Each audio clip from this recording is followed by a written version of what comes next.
Hi guys.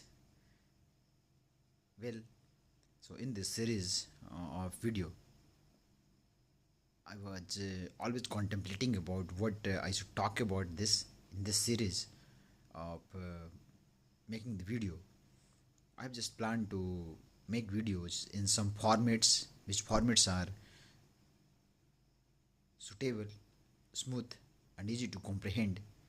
So I have just summarized a few formats which will be useful for everybody who just tries to just structure the content in a manner which will be lucid and simple at the same time for the people who just listen and get the content from here as well.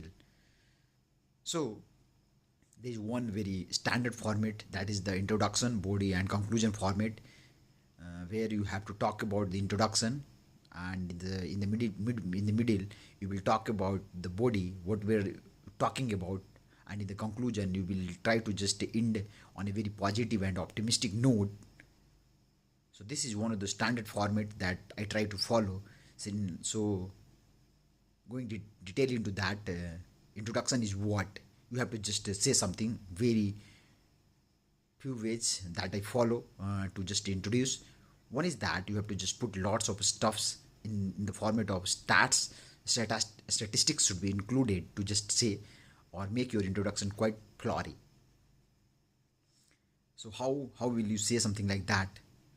So if you are talking about cricket point of view, then you will just say that obviously this is something Bangladesh or some, this is very, you have to just put a very fantastic stats so that you can just grab the attention of the people. Second thing is that you can just start by putting a story over that. Third thing is that you can just put something very shocking or attention grabbing introduction.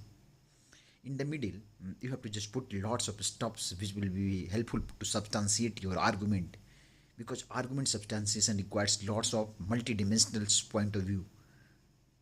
So that will be covered in body. In the third or the later half, the later part, that is the conclusion, where you will be just providing a solution at the same time, and it should be optimistic that it can be solved. It can be solved. How it can be solved, you have to just give the solutions by finding through lots of research. If you are able to find and give a solution to a particular problem, that will be one of the best thing, because problems are everywhere. Problems you will find everywhere, but what is more important is providing solutions. If you are able to provide solutions to some sorts,